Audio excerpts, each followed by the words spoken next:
আদালত ও ইনসাফ এটা কায়েম করতে হবে সর্বক্ষেত্রে।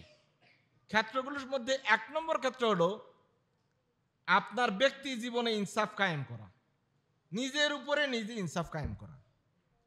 আমরা কিন্তু অনেকে আমাদের নিজের উপরে নিজে ইনসাফ কায়েম করি না, ব্যক্তির উপরে, জানের উপরে আমরা কেউ ইনসাফ কায়েম অনেকেই করি না।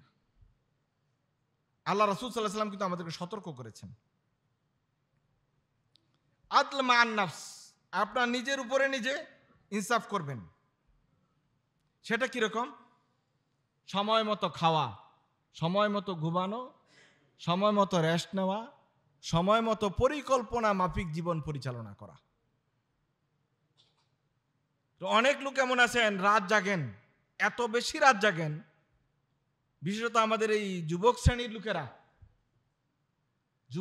লোকেরা যারা ওই যে ব্লগিং এর সাথে থাকে, টিকটকের সাথে থাকে, অথবা নাই থাকুক ফেসবুকের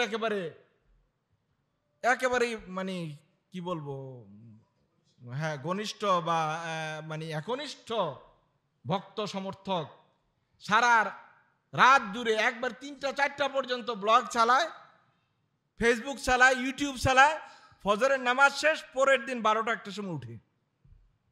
বহু ফ্যামিলি এভাবে ধ্বংস হয়ে গেছে, ভবিষ্যৎ অন্ধকার হয়ে গেছে। জালিমুন আলা নাফসি, নিজের উপরে নিজে জুলুম করেছে। আপনি আপনার জীবনের একটা রুটিন করে নেবেন, রুটিন মাফিক জীবন, এটা আল্লাহ তাআলাও পছন্দ করেন। রাসূল সাল্লাল্লাহু আলাইহি ওয়াসাল্লাম যে রুটিনে চলতেন আপনি সেই রুটিনে চলেন। সব ডাক্তাররা বলতেছেন রাত্রে 10টার মধ্যেই আপনাকে ঘুমিয়ে যেতে হবে যদি আপনি সুস্থ থাকতে চান। 8টার আগেই আপনাকে খাবার শেষ করতে হবে যদি আপনি সুস্থ থাকতে চান। কখনোই পেট পুরে খাওয়া যাবে না যদি আপনি সুস্থ থাকতে চান। এগুলো কার সুন্নত? রাসূল সাল্লাল্লাহু আলাইহি ওয়াসাল্লামের সুন্নত, এবং ডাক্তারের সুন্নত না। সবচেয়ে বড় ডাক্তারের ডাক্তার মুহাম্মদুর রাসূলুল্লাহ সাল্লাল্লাহু আলাইহি ওয়াসাল্লাম।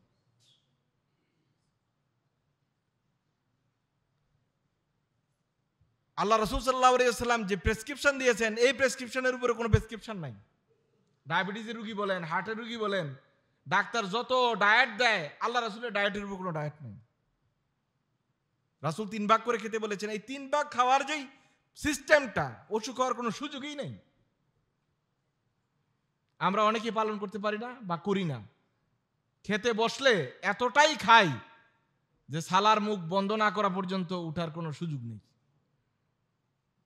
অনেকে এত খায় যে মুখ বাঁধার জায়গাটাও থাকে না, আলাদা কাপড় দিয়া তারপর সেলাই করতে হয়, এরকম ভাবে খায়।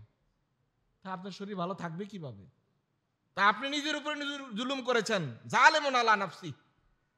এজন্য আদল ইনসাফ তো এই না যে শুধুমাত্র আদালতে বিচার করে না, আপনি আপনার জীবনের উপর যখন নিজে বিচার করতে পারেন নাই, আদালত তৈরি করতে পারেন নাই, আরেকজনের উপর কি আদালত করবেন? আল্লাহ রাসূল সাল্লাল্লাহু আলাইহি ওয়াসাল্লাম এজন্য এই বিষয়টির উপর খুব গুরুত্ব দিয়েছেন। রাসূল কখনোই এশার সালাতের পরে আর কথা বলতেন না। এশার সালাত পড়ে খাবার দাবার খাইতেন অথবা আগে খেয়ে নিতেন, তারপর রাসূল ঘুমিয়ে পড়তেন। তাহলে আপনি যদি 10টার ভিতরে ঘুমিয়ে যান, তাহলে আপনার 4টায় উঠা আপনার জন্য সহজ, 6 ঘন্টা ঘুম অটো হয়ে গেল। ঘুমাইলেন 12টায় 1টায়, আপনার দ্বারা তাহাজ্জুদ দূরের কথা, ফজর ধরাই তো বড় মুশকিল। যত কথাই বলেন এটা শরীর, এটার হক আছে, এটা হক না দিয়ে আপনি যাবেন কোথায়? আপনি চুপ খুলতে পারতেছেন না, বাথরুমে যেতে পারতেছেন না, ঘুম ভাঙে নাই, আপনি কি করবেন? তো বলবেন যে আমি তো হুজুর ঘুম ভাঙে নাই। ঘুম ভাঙবে কিভাবে? আগেই তো ভাঙার রাস্তা বন্ধ করছেন যাতে ঘুম না কোনোভাবেই না ভাঙে। আপনার তো ঘুমানোর দরকার ছিল 10টার ভিতরে, আপনি ঘুমাইছেন 1টার দিকে, এবং এমন কোনো জরুরি কাজ ছিল না যেই কাজে আপনার 1টা বাজে। আপনাদের অনেকের কাছেই কথাগুলি খুবই খারাপ লাগবে, কিন্তু বাস্তবতা হলো এটা। এমন কি গুরুত্বপূর্ণ কাজ প্রতিদিন থাকে যে রাত্রে 1টা আপনার ঘুমাইতে হয়? গুরুত্বপূর্ণ কাজ হলো আপনি মোবাইলটাকে টিপতে থাকেন, এটা হলো সবচেয়ে গুরুত্বপূর্ণ কাজ।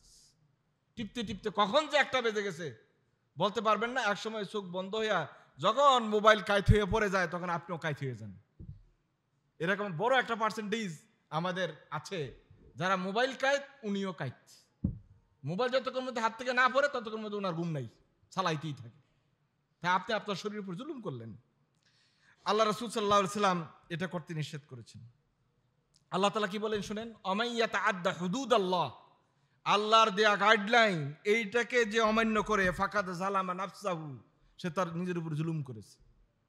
আল্লাহর দেওয়া গাইডলাইন আপনার স্বাস্থ্য কিভাবে টিকে থাকবে, এটার বড় গাইডলাইন হলো নবী মুহাম্মদ রাসূলুল্লাহ সাল্লাল্লাহু আলাইহি সাল্লামের জীবনের গাইডলাইন। এটা যখন আপনি ক্রস করবেন, ফাকাদ জালামা নাফসা, আপনি নিজের উপর নিজে জুলুম করেছেন। এজন্য আল্লাহ রাসূল বলছেন হাদিস সহিহ, ইন্নালে বাদানিকা আলাইকা হাক্কা, আপনার শরীরের হক আছে। ওয়া ইন্নালে আইনিকা আলাইকা হাক্কা, আপনার চোখের একটা হক আছে।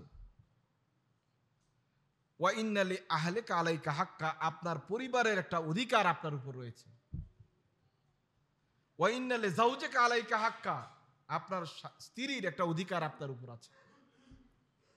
ফাআতি কুল্লাযী হাক্কিন হাক্কাহু, প্রত্যেকের অধিকার প্রত্যেককে বুঝিয়ে দাও। আপনার শরীরের অধিকারকে আপনি বুঝিয়ে দেন, আল্লাহর অধিকার বুঝিয়ে দেন, সন্তানের অধিকার বুঝিয়ে দেন, স্ত্রীর অধিকার বুঝিয়ে দেন। অতিরিক্ত ইবাদত করতে আল্লাহ রাসূল নিষেধ করেছেন। সারা দিন রোজা রাখেন, সারা রাত নফল নামাজ পড়েন, স্ত্রীর হক কখন আদায় করেন, এটাও নিষেধ করা হয়েছে। হযরত আবু দারদা রাদিয়াল্লাহু তাআলা হাদিস বুখারী শরীফে, রাসূলুল্লাহ সাল্লাল্লাহু আলাইহি ওয়াসাল্লাম এরকম কাজ করতে নিষেধ করেছেন যেই ইবাদতে স্ত্রীর হক নষ্ট হয়।